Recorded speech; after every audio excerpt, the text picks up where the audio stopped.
बाढ़ में जुगाड़ू बहू का, टूटे पेड़ में घर और रसोई। बारिश और तूफान के बीच एक बड़ा सा पेड़ पानी के ऊपर तैर रहा था। वो पेड़ दोनों तरफ से बंद था। उस खोखला पेड़ के अंदर पूरा परिवार था। हाय राम, अब हम नहीं बचेंगे, अब तो हम पक्का मर जाएंगे। देखो तो कि कैसे हिल रहा है ये पेड़ पानी से। मुझे बहुत डर लग रहा है। भगवान कुछ तो कर, मैं अभी मरना नहीं चाहती। डर तो मुझे भी लग रहा है। अब हम लोग नहीं बचने वाले, बहुत बुरे फंस गए हैं हम इसमें। अरे बाप रे बाबूजी, वो देखिए आगे तो नदी है और हमारा पेड़ इस नदी की तरफ जा रहा है और पीछे से भी बाढ़ का पानी आ रहा है। अब तो हम पक्का मरेंगे। लगता है आज पूरा परिवार एक साथ मरने वाला है इस बाढ़ में फंसकर। ये टूटा पेड़ आज हमारी जान ही लेकर मानेगा। अरे आप लोग क्यों इतना डर रहे हैं? कुछ नहीं होगा हमें, हम बच जाएंगे। आप लोग बस शांत रहिए। आखिर ये पूरा परिवार इस बहते हुए खोखले पेड़ के अंदर कैसे बंद हो गया, ये जानने के लिए हमें कहानी में कुछ समय पहले जाना होगा। शाम का समय था, तेज बारिश हो रही थी। घर में छोटी बहू का गृह प्रवेश हो रहा था। घर बहुत छोटा था और मिट्टी का बना हुआ था। आजा मेरी बहू, दाहिना पैर आगे रखकर अंदर आ। जैसे ही मानवी अंदर पैर रखती है, उसका पैर कीचड़ से बिगड़ जाता है। अरे ये कीचड़! मानवी घर के अंदर देखती है, छत से जगह जगह पानी टपक रहा था। दीवारों की मिट्टी झड़ रही थी और पूरा घर पानी और कीचड़ से भरा हुआ था। अरे कावेरी, ये कैसा गृह प्रवेश है? बहू का तो स्वागत ही कीचड़ से हो रहा है। और नहीं तो क्या, बेचारी इतनी सुंदर बहू है, पता नहीं इसके माँ बाप ने इस गरीब खाने में क्यों ब्याह कर दिया। अब बेचारी इस कीचड़ में कैसे रहेगी? क्या हवा में लटक कर सोएगी? अरे चाची, आप लोगों का टीवी नहीं चलता क्या, जो यहाँ फ्री का ड्रामा देखने आ जाती हो? हमारा घर है, हम चाहे कीचड़ में सोएं या पानी में, आपको क्या? चाची जी, घर तो अपनों से बनता है, मिट्टी या ईंटों से नहीं। और गृह प्रवेश हो गया है, अब आप लोग अपने पक्के घरों में जाकर आराम कीजिए। औरतें वहां से चली जाती हैं। रात का समय हो गया था। सभी घर वाले एक साथ खड़े हुए थे। घर में बहुत ज्यादा पानी भर रहा था। मुझे माफ कर दे बहू, हम बहुत गरीब हैं। तेरे ससुर, तेरा पति और जेठ मजदूरी करते हैं, पैसे जुड़ नहीं पाते कि इस घर को पक्का करा ले। अब देख, आज की रात हमें ऐसे ही खड़े खड़े गुजारनी पड़ेगी। मुझे भी माफ कर देना मानवी। मैं तुम्हें शादी करके इस नरक में ले आया, पर मैं दिन रात मेहनत करूंगा। एक दिन हम पक्के घर में रहेंगे। आप माफी क्यों मांग रहे हैं? मैं कोई राजकुमारी थोड़ी हूँ जो महलों में रहूंगी। आप सब मेरे साथ हैं, यही बहुत है। पर इस घर की ये हालत, कल सुबह सबसे पहले मुझे इसका कुछ जुगाड़ करना होगा। अगली सुबह बारिश थोड़ी रुकी हुई थी। घर में पानी बहुत भर गया था। माँ जी, बाबूजी, आप सब बाहर चबूतरे पर बैठिए, आज ये घर मैं ठीक करूंगी। अरे ओ इंजीनियर साहिबा, ये मिट्टी का घर है, कोई खिलौना नहीं जो तू 2 मिनट में जोड़ देगी। रहने दे। जेठानी जी, आप बस देखते जाइए। सभी घर वाले बाहर चले जाते हैं। मानवी सबसे पहले एक नाली बनाती है, जिससे घर का सारा पानी बाहर निकल जाता है। फिर वो मिट्टी से जो दीवारों में दरार आ गई थी वो भर देती है और छत पर अच्छे से पॉलीथीन बिछा देती है और उन पर पत्थर रख देती है। बहू, तूने छत का पानी तो बंद कर दिया, अब बाहर से पानी भी नहीं आ रहा। ये फर्श देख, ये तो अभी भी गीला और कीचड़ वाला है, इस पर बैठेंगे कैसे? हाँ, अब इसे सुखाएगी। जेठानी जी, अब यहाँ देसी गद्दा बिछाऊंगी। मानवी बाहर से सूखी घास लाती है। वो उस घास को पूरे गीले फर्श पर बिछा देती है और उसके ऊपर से एक बढ़िया चादर बिछा देती है। लो माँ जी, अब बैठ कर देखिए। पूरा परिवार उस घास वाले गद्दे पर बैठता है। अरे वाह मेरी बच्ची, तो एकदम रुई के गद्दे जैसा नरम लग रहा है। मान गए बहू, तूने तो एक ही दिन में हमारे इस टूटे घर को महल बना दिया। तभी बाहर फिर से तेज बारिश शुरू हो जाती है। रात का समय हो जाता है। मानवी अपनी छोटी सी रसोई में खाना बना रही थी। रसोई की खिड़की से अंदर तेज हवा और पानी की बौछार आ रही थी। बाप रे, ये बारिश तो चूल्हा भी नहीं जलने दे रही। मानवी बहुत परेशान होकर खाना बनाती है और सभी को खाना सर्व करती है। गोविंद, ये पानी तो रुकने का नाम ही नहीं ले रहा। सुना है पड़ोस के गांव में बाढ़ आ गई है। अगर पानी बढ़ा तो ये घास का गद्दा और पन्नी हमारी जान नहीं बचा पाएंगे। ये घर ढह जाएगा। कुछ सोचो बेटा। क्या सोचूं माँ, शहर जाकर पक्का कमरा किराए पर लेने के पैसे नहीं है। गांव हम छोड़ नहीं सकते। अब तो जो भगवान की मर्जी होगी वही होगा। बाबूजी, आप लोग बिल्कुल फिक्र मत कीजिए, ये बाढ़ हमारा कुछ नहीं बिगाड़ पाएगी। मैं हूँ ना, मैं कोई ना कोई रास्ता निकाल ही लूंगी। अगले दिन सुबह हल्की हल्की बारिश हो रही थी। मानवी कुछ लकड़ियां लेकर जंगल से आई थी और उन्हें घर के पीछे रख रही थी। ए छोटी, अब ये लकड़ियां क्यों ढो रही है? क्या अब हमें टार्जन की तरह लकड़ियों के घर में रहना पड़ेगा? नहीं जेठानी जी, ये घर बनाने के लिए नहीं है, ये हमें बाढ़ से बचाने के लिए है। मैं आती हूँ अभी, आप चलिए। सुधा घर के अंदर आ जाती है। मानवी उन लकड़ियों को एक जगह सुरक्षित रख देती है। मुझे पता है कि मुझे इनसे क्या बनाना है, और वो चीज बहुत काम आने वाली है, क्योंकि अब बाढ़ आने वाली है। मैंने सुना है कि आसपास के गांव में आ गई है, और हम लोग कहीं जा भी तो नहीं सकते ना। एक हफ्ते से लगातार हो रही मूसलाधार बारिश ने अब खौफनाक रूप ले लिया था। पूरे गांव में अब पानी बहुत पड़ गया था। पूरा परिवार घर के बाहर खड़ा हुआ था। गांव के अमीर लोग अपना घर छोड़कर अपनी अपनी बड़ी गाड़ियों में शहर जा रहे थे। अरे ओ कावेरी, हम तो जा रहे हैं शहर, वहाँ हमारे रिश्तेदारों का पक्का मकान है। तुम लोग तो गरीब ठहरे, न पैसा है न कोई पक्का ठिकाना। विमला, इस मुसीबत के वक्त तो ऐसे ताने मत मार। अरे शहर नहीं जा पाओगे तुम लोग, इसी मिट्टी के घर के नीचे दबकर मरोगे इसी बाढ़ में। अरे ओ शहर महारानी, तू जा यहाँ से, वरना तेरा ये मेकअप ना इसी बाढ़ के साथ पानी से धो दूंगी, चुड़ैल कहीं की। विमला वहां से चली जाती है और सभी घर वाले अंदर आते हैं। अब घर के अंदर फिर से पानी आने लगा था। विमला सही कह रही थी। छोटी बहू ने घर को कितना मजबूत बनाया था, पर यह कुदरत का कहर तो पक्के मकानों को भी नहीं छोड़ रहा है, और ये घर अब नहीं टिकेगा। हमें कहीं जाना होगा। पर बाबूजी, हम कहाँ जाएंगे? चारों तरफ तो पानी ही पानी है। यही तो हमारी किस्मत है श्रुति। हमारे पास शहर जाने का किराया तक नहीं है। वहां जाकर क्या फुटपाथ पर सोएंगे? शहर वाले तो डंडा मारकर भगा देंगे। आसपास के गांव भी डूब रहे हैं, हम कुछ नहीं कर सकते। बाबूजी, शायद हमारा अंत इसी घर में लिखा है। जब किस्मत ही खराब है तो इंसान क्या कर सकता है? सभी घर वाले पानी के बीच अपने अपने पलंग बिछाते हैं और सो जाते हैं। रात को अचानक मानवी के ऊपर छत से बहुत सारा पानी गिरता है। अरे बाप रे! मानवी उठकर देखती है कि घर में बहुत पानी भर गया है। उठिए सब, जल्दी उठिए, पानी घर में घुस गया है, दीवार गिरने वाली है। सुधा हड़बड़ी में पलंग से उठती है और सीधा पानी में गिर जाती है। ओफ, अरे ये क्या हो गया? हम किसी समंदर के बीच में आ गए हैं क्या? हे राम, ये क्या हो गया? सब लोग घबराकर बाहर आते हैं। घर के बाहर हालात और भी खराब थी। चारों तरफ पानी ही पानी था और तेज बारिश हो रही थी।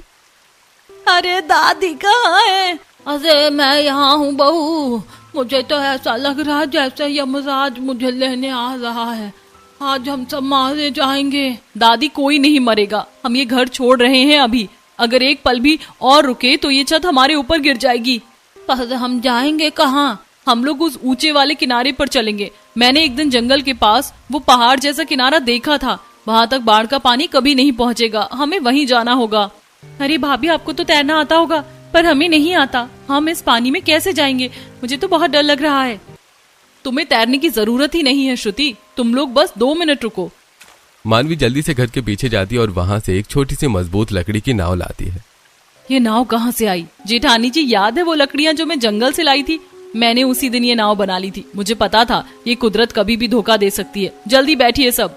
पूरा परिवार उस छोटी सी नाव में बैठ जाता है। मानवी और आलोक जल्दी जल्दी नाव चलाते हैं। पीछे से बहुत तेज पानी उनकी तरफ आ रहा था। वो लोग पूरी ताकत से नाव चलाते हैं और गांव से दूर उस ऊंचे पहाड़ी किनारे के पास पहुंच जाते हैं। सभी जल्दी से नाव से उतरिए और ऊपर चलिए। सभी घर वाले नाव से उतर जाते हैं। तभी तेज पानी नाव से टकराता है और नाव टूट जाती है। हे राम, नाव टूट गई हमारी। आखिरी उम्मीद भी टूट गई। अब हम इस किनारे से कहीं नहीं जा सकते। पूरा परिवार रात पर इसी तरह बारिश में भीगता रहता है। सुबह हो जाती है। गांव में सब कुछ खत्म हो गया था। चारों तरफ पानी ही पानी भर गया था। सब खत्म हो गया कावेरी। हमारा घर, गांव, खेत सब डूब गया, कुछ नहीं बचा। हमारा वो कच्चा घर भी पानी में ढह गया होगा। हे भगवान, अब हम क्या करेंगे? अब हम रहेंगे कहाँ? कैसे रहेंगे? चारों तरफ तो पानी भर गया है। दादी सही कह रही हैं। अब तो कुछ समझ नहीं आ रहा कि कहाँ जाएंगे। हमें कहीं नहीं जाना घर वालों, हमें अब यहीं पर रहना पड़ेगा। ये जगह हमारे लिए सुरक्षित है। ये ऊंचा किनारा है, यहाँ बाढ़ का पानी नहीं आएगा। जब पानी कम हो जाएगा तब हम यहाँ से निकल जाएंगे। अरे मानवी, चलो, मान लिया कि हम यहाँ सुरक्षित रहेंगे, पर ये बताओ रहेंगे कहाँ? घर कैसे बनाएंगे? हवा में लटक कर रहेंगे क्या? मिट्टी का घर तो बना नहीं सकते, तो वो तो बारिश में हाल ही टूट जाएगा। हाँ, घर कैसे बनाएंगे? तो दिक्कत बहुत बड़ी है। तभी तेज पानी में एक बहुत मोटा और अंदर से पूरी तरह खोखला पेड़ बहता हुआ आता है। उस खोखले पेड़ के अंदर कुछ जानवर भी बैठे हुए थे। अरे उस खोखले पेड़ के अंदर 2-3 छोटे जानवर बैठे हैं और वो एकदम सुरक्षित हैं। मिल गया घर। घर वालों, वो देखिए, वो जो पेड़ पानी में बह रहा है ना, वो कितना बड़ा और मजबूत है। हम उसी पेड़ के अंदर रहेंगे। वो अंदर से खोखला है, आराम से रह लेंगे। हाँ रह तो लेंगे बहू, पर उसे यहाँ तक कैसे लाएंगे? वो तो बहुत दूर है और पानी भी बहुत तेज है, हम वहाँ तक तो नहीं जा सकते। हम वहाँ तक नहीं जा सकते, लेकिन पेड़ हमारे तक आएगा माँ जी। मानवी जल्दी से जंगल की तरफ जाती है और वहां से मोटी मोटी जंगली बेलें काट कर लाती है। वो उन्हें जोड़कर एक बहुत मजबूत और लंबी रस्सी बनाती है। मानवी उस रस्सी के एक सिरे पर पत्थर बांध देती है। अब पेड़ मेरी तरफ आएगा, आप लोग देखना। पत्थर पेड़ की एक फटी हुई डाल में जाकर फंस जाते हैं। खींचिए सब मिलकर, खींचिए। पूरा परिवार उस रस्सी को खींचने लगता है। सुधा रस्सी खींचते हुए कीचड़ में फिसल जाती है। अरे यार, ए छोटी, तूने क्या मुझे बाहुबली का प्रभास समझ रखा है? ऐसा लग रहा है जैसे मैं वो भारी वाला रथ खींच रही हूँ। ये तो मुझसे खींच ही नहीं रहा। थोड़ा और जोर लगाइए जेठानी जी, बस आ गया। बहुत मेहनत के बाद सभी घर वाले उस पेड़ को ऊपर किनारे पर ले आते हैं। बारिश अभी भी हो रही थी। बाबूजी, आलोक, जल्दी से आप लोग इस पेड़ के चारों तरफ बड़े बड़े पत्थर लगा दीजिए। इससे ये पेड़ हिलेगा नहीं और हम इसमें आराम से रह पाएंगे। गोविंद जी, माधव और आलोक मिलकर बड़े बड़े पत्थर पेड़ के चारों तरफ लगा देते हैं। अब वो पेड़ बिल्कुल हिल नहीं रहा था। उसमें जो जानवर बैठे थे वो जंगल की तरफ भाग जाते हैं। अब हमें इस पेड़ की सफाई करनी है अंदर से, जिससे हम इसमें आराम से रह सकें। मानवी पेड़ के अंदर जाती है। सुधा भी उसके साथ ही। अंदर से पेड़ की हालत बहुत खराब थी। ये छोटी, इसमें हम कैसे? ये तो पूरा खोखला भी नहीं है, बीच में ये लकड़ियाँ फंसी हैं। अरे जेठानी जी, मुफ्त में तो आजकल हवा भी नहीं मिलती। ये तो फिर भी वाटरप्रूफ घर है, थोड़ी मेहनत करनी पड़ेगी। आइए अंदर से इसकी लकड़ियाँ तोड़ते और सफाई करते हैं। सुधा मानवी मिलकर पेड़ की साफ सफाई करने लगती हैं। तभी सुधा के ऊपर एक छोटा सा कीड़ा गिर जाता है। भगवान, मुझे नहीं रहना इस भूतिया पेड़ में। मैं तो बाहर बारिश में भीग कर मर जाऊंगी, पर इस कीड़े के साथ नहीं सोऊंगी। अरे जेठानी जी, वो तो छोटा सा कीड़ा था। छोटा सा? अरे वो एनाकोंडा का छोटा भाई था। तू ही कर सफाई, मुझे नहीं करनी। मानवी पेड़ की साफ सफाई करने लग जाती है। पेड़ की चौड़ाई कम थी, इसलिए मानवी को झुकना पड़ रहा था और वो झुक झुक कर ही साफ सफाई कर रही थी। माँ जी, बाबूजी, हाँ जाइए सब अंदर, घर एकदम साफ हो गया है। पूरा परिवार एक एक करके झुक झुक कर पेड़ के अंदर आता है और सभी वहीं बैठ जाते हैं। वाह बहू, बाहर ऐसा तूफान है कि पक्के घर भी ढह गई, पर इस पेड़ के अंदर तो हवा का एक झोंका भी नहीं आ रहा है। तूने सच में हमें बचा लिया। देखिए घर वालों, घर तो मिल गया, पर इस पेड़ की चौड़ाई बहुत ज्यादा नहीं है। इसकी छत बहुत नीची है। अगर आप में से कोई भी सीधा खड़ा होने की कोशिश करेगा तो उसका सिर लकड़ी से टकराएगा और चोट लग जाएगी। हमें यहाँ जब तक रहना है सबको झुककर ही रहना पड़ेगा। मुझे पता है इसमें कमर में दर्द होगा, बहुत दिक्कत आएगी, पर अपनी जान बचाने के लिए हमें ये करना ही होगा। हाँ छोटी, तू सही कह रही है। जान है तो जहान है, हम झुककर ही रहेंगे। कुछ समय बीत जाता है। सभी अभी भी उसी पेड़ के अंदर बैठे हुए थे। बाहर तेज बारिश हो रही थी। बहू, पेट में चूहे कूद रहे हैं, कुछ खाने को है क्या? अरे बाप रे, मैं तो खाने की व्यवस्था करना ही भूल गई। आप लोग रुकिए, मैं अभी आसपास देख कर आती हूँ। मानवी तेज बारिश में पेड़ से बाहर निकलकर कुछ जंगली पत्ते खाने के लिए लाती है। माँ जी, मुझे ये जंगली पत्ते और जड़ें मिली हैं। इन्हें भूनकर खाने से बहुत ताकत मिलती है। आज रात का गुजारा इनसे हो जाएगा। पर बहू, इन्हें भूनेंगे कैसे? इस लकड़ी के पेड़ के अंदर आग जलाई तो पूरा पेड़ ही जलकर राख हो जाएगा। हाँ माँ जी, ये तो मैंने सोचा ही नहीं। आप लोग फिक्र मत कीजिए, मैं बाहर आग जलाती हूँ। मानवी बाहर बारिश में जाती है। वो 3-4 बड़े केले के पत्ते तोड़ती है और उनमें एक देसी छाता बनाती है। मानवी वहीं एक छोटा सा चूल्हा बनाती है और मानवी एक हाथ से छाता पकड़ लेती है जिससे चूल्हे पर पानी न गिरे, और दूसरे हाथ से वो आग जला देती है। ये हवा तो आग ही नहीं जलने दे रही। मानवी का पूरा चेहरा धुएं से काला हो गया था। वो बहुत देर तक आग जलाने की कोशिश करती है और फिर वो उन जंगली पत्तों को भूनती है और अपने घर वालों को खिला देती है। थोड़ी देर बाद सभी घर वाले सो जाते हैं, लेकिन मानवी नहीं सोती। बेचारी दादी कैसे सो रही हैं? जेठानी जी की भी कमर अकड़ गई होगी। अगर कोई सीधा खड़ा हो गया तो सिर फूट जाएगा। पर कोई बात नहीं, सुबह होने दो। मैं इस पेड़ को इतना अच्छा बना दूंगी कि सबको आराम मिलेगा। मैं अपने परिवार को कुछ नहीं होने दूंगी। अगली सुबह बारिश रुक गई थी। श्रुति को बहुत तेज प्यास लगती है। वो पेड़ से बाहर आती है और किनारे पर एक गड्ढे में भरे बाढ़ के गंदे पानी को पीने लगती है। नहीं श्रुति, पागल हो गई हो क्या? ये पानी मत पियो। तो क्या पीऊं? यहाँ साफ पानी तो नहीं है और मुझे बहुत प्यास लगी। अब यही गंदा पानी पीना पड़ेगा ना। अगर ये बाढ़ का गंदा पानी पिया तो तू बीमार हो जाएगी। पानी की व्यवस्था मैं करती हूँ। मानवी जल्दी से अपने चूल्हे के पास जाती है। वो बाढ़ से बहकर आया एक साफ मटका उठाती है। उसमें वो गंदा पानी भरती है और फिर वो पानी को उबालती है और फिर अपनी एक साड़ी से उसे पानी को छान देती है। ये लो, अब ये पानी एकदम शुद्ध है। अब हम यही पानी पियेंगे। लो, अब इतनी गर्मी में खौलता हुआ पानी पीना पड़ेगा, पर क्या करें, मजबूरी का नाम महात्मा गांधी है। मानवी पेड़ के अंदर आती है। ये पेड़ अंदर से काफी लंबा है, अगर मैं इसके उस कोने में रसोई बना लूं तो बाहर बारिश में भीगना नहीं पड़ेगा। अरे अब क्या करने की सोच रही है? जेठानी जी, मैं सोच रही हूँ कि इसी पेड़ के अंदर अपनी रसोई बना लूं। तेरा दिमाग तो घुटनों में नहीं चला गया? अरे लकड़ी के पेड़ में आग जलाएगी तो हम सब इसी में भुन जाएंगे। आप बस मेरा देसी जुगाड़ देखिए। मानवी बाहर से बहुत सारी मिट्टी लाती है। वो पेड़ के अंदर के आधे हिस्से को उस मिट्टी में अच्छी तरह से मोटा मोटा लीप देती है। अब ये मिट्टी लकड़ी तक आग की आंच ही नहीं जाने देगी, हम आराम से अंदर खाना बना सकते हैं। रात का समय हो जाता है। आधे हिस्से में पूरा परिवार बैठा हुआ था और आधे हिस्से में जो रसोई बनी थी उसमें मानवी जंगल से लाई हुई सब्जियां बना रही थी। जो भी कहो, मानवी ने हमारी जान तो बचा ली, पर इस पेड़ में ऐसे कमर झुकाकर रहने में जो दिक्कत आ रही है ना, वो तो भगवान ही जाने। अरे बाबूजी, जान से बढ़कर तो कमर नहीं है ना, सब लोग झुक कर ही बैठना। अगर किसी ने हीरो बनने के चक्कर में थोड़े खड़े होने की कोशिश की तो उसका सिर फूट जाएगा। लेकिन मुझे एक आदमी के बारे में पता है जो इस पेड़ के अंदर नहीं झुकने वाला। ऐसा कौन है भाभी? पुष्पराज, साला झुकेगा नहीं। ये सुनकर सभी हंस जाते हैं। अगले दिन रात का समय हो जाता है। सभी घर वाले पेड़ के अंदर सो रहे थे और सभी को मच्छर बहुत ज्यादा परेशान कर रहे थे। अरे मच्छरों ने खा खा कर मेरा मुंह सुजा दिया है। हाँ भाभी, मुझे तो लग रहा है ये मेरा सारा खून चूस जाएंगे। अरे ये बाढ़ का गंदा पानी हमारे आसपास ही इकट्ठा हो गया है ना, इसीलिए गंदे पानी वाले मच्छर पैदा हो गए हैं। पर आप लोग फिक्र मत कीजिए, मैं कल ही इसका कोई पक्का जुगाड़ करती हूँ। अगली सुबह बारिश रुक गई थी। मानवी अंदर जंगल में जाती है और कुछ सूखी पत्तियां लाती है। बाहू, अब ये कौन सा घास फूस ले आई है तू, इससे क्या होगा? माँ जी, ये जड़ी बूटी के पत्ते हैं, हम गांव वाले इसे देसी गुड नाइट बोलते हैं। इसके पत्तों के धुएं से सभी मच्छर भाग जाते हैं। रात के समय मानवी एक टूटे हुए मिट्टी के बर्तन में उन सूखी पत्तियों को रखकर धुआं कर देती है, जिससे सभी मच्छर भाग जाते हैं। देखिए, इसका धुआं हमारी आंखों को नहीं चुभेगा, पर इसकी खुशबू से एक भी मच्छर इस पेड़ के अंदर नहीं आएगा। दोपहर का समय हो जाता है। सभी घर वाले पेड़ के अंदर बैठे थे। तभी गंगा देवी के ऊपर पानी गिरता है क्योंकि बाहर तेज बारिश हो रही थी। अरे राम, ये पेड़ तो ऊपर से टपकने लगा। अरे बाबू, इस पेड़ के ऊपर वाले हिस्से में छोटे छोटे छेद हैं। कल रात की तेज आंधी से शायद लकड़ी चटक गई है।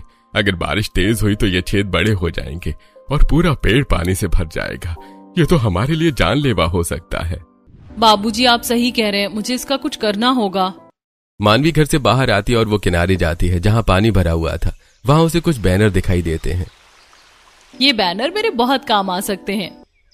मानवी तैर कर जाती है और उन बैनरों को ले आती है। मानवी उन बैनर को पेड़ के ऊपर अच्छी तरह से बिछा देती है। लीजिए बाबूजी, मैंने बैनर को इस तरीके से लगाया कि सारा पानी फिसल कर नीचे गिरेगा और एक बूंद भी अंदर नहीं आएगी। रात का समय हो जाता है। सभी घर वाले सो रहे थे, लेकिन गंगा देवी को नींद नहीं आ रही थी।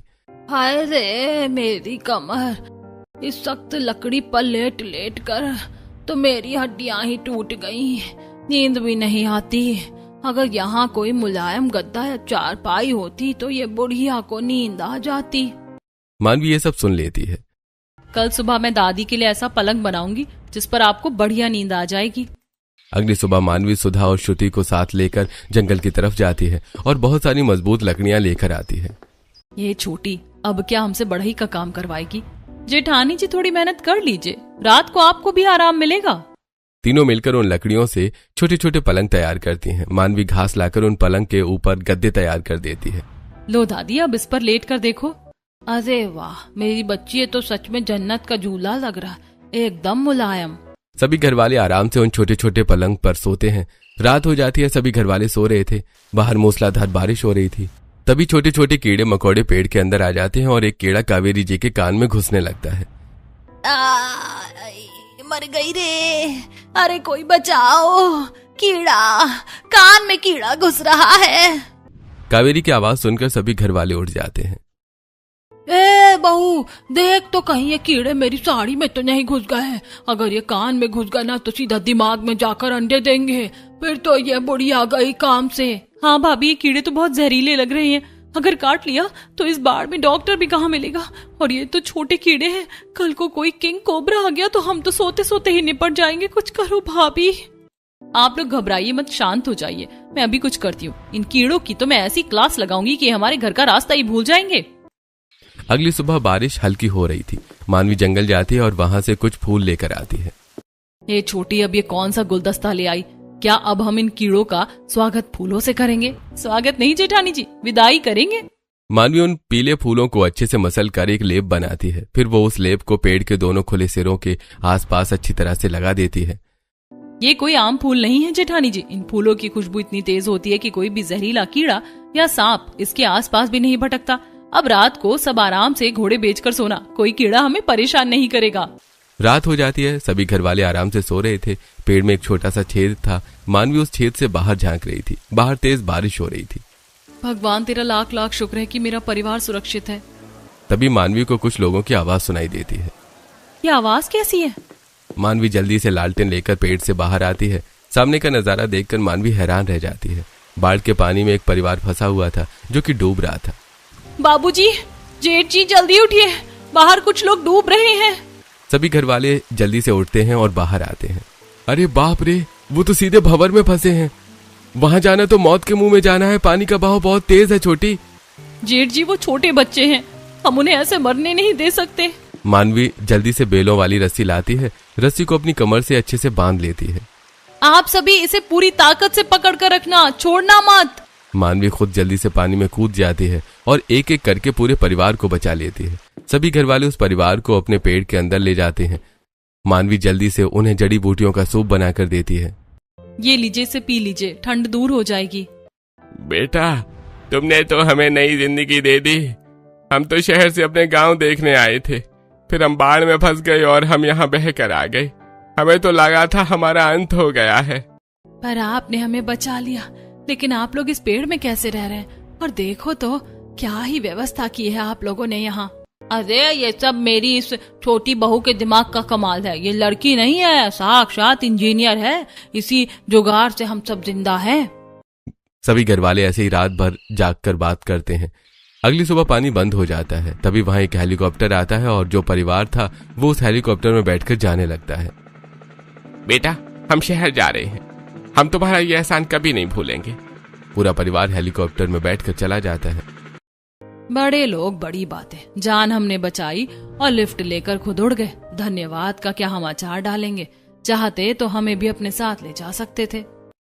अरे जाने दे सुधा, हमने नेकी की, उसका फल भगवान देगा। कुछ समय बीत जाता है। मानवी अकेली बैठी थी, तभी सुधा उसके पास आती है। ए छोटी, तूने सब बढ़िया किया, पर एक चीज भूल गई तू। क्या जेठानी जी? अरे ये पेड़ दोनों तरफ से खुला है। रात को हम सोते हैं, मान ले कोई शेर आ गया तो हमें तो वो डिनर समझकर खा जाएगा। इसीलिए हमें अपने पेड़ वाले घर में दोनों तरफ गेट तो लगाने चाहिए। बात तो आपने सही कही जेठानी जी, ये तो मैंने सोचा ही नहीं था। मैं अभी मजबूत दरवाजे बनाती हूँ।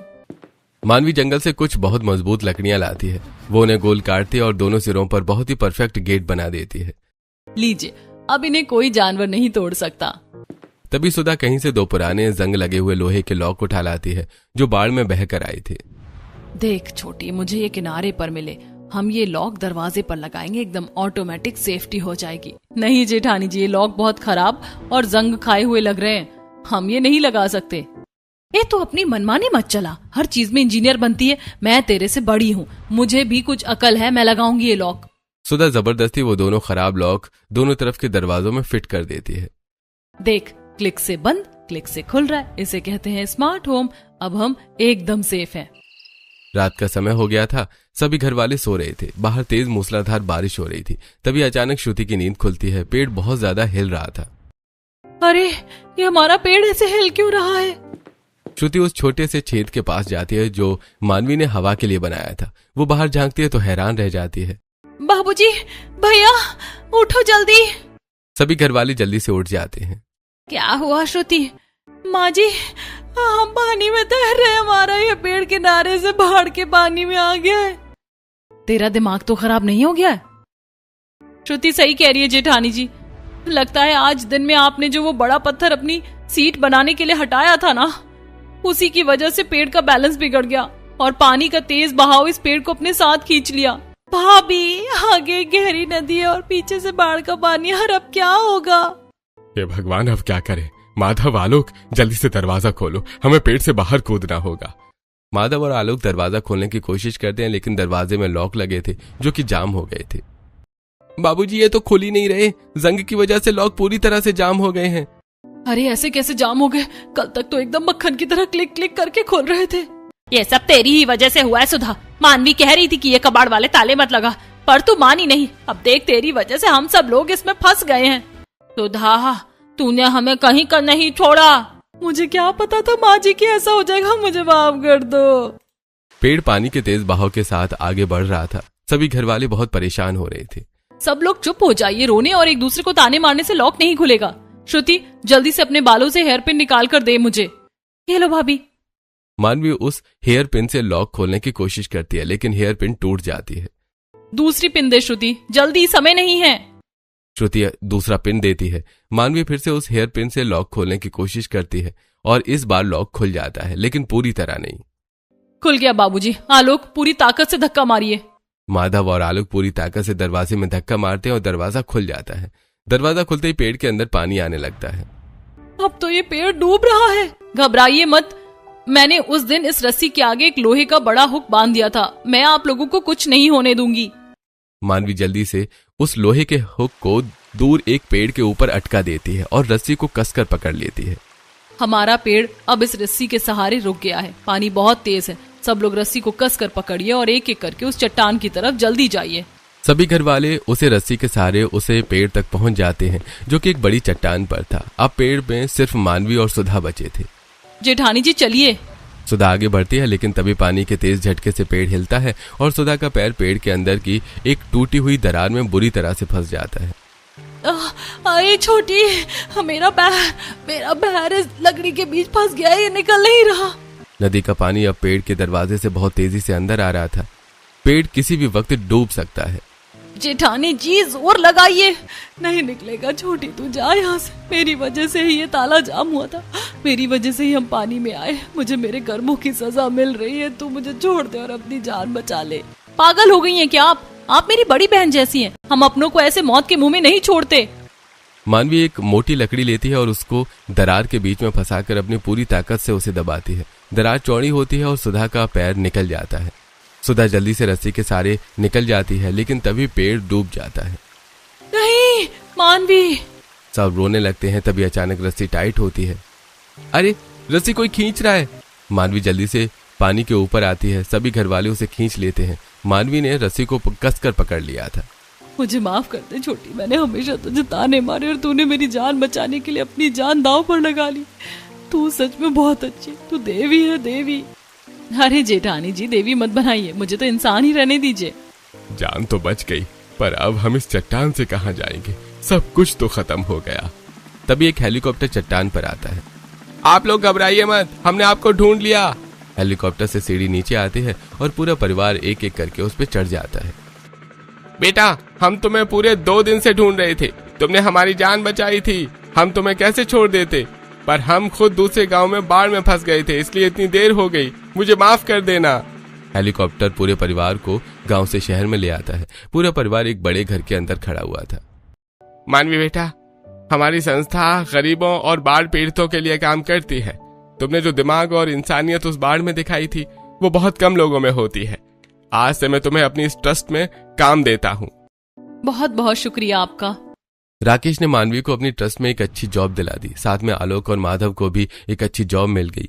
बारिश बंद होने के बाद पूरा परिवार अपने गांव आता है और अपने टूटे घर की जगह एक बढ़िया सा घर बनवाता है।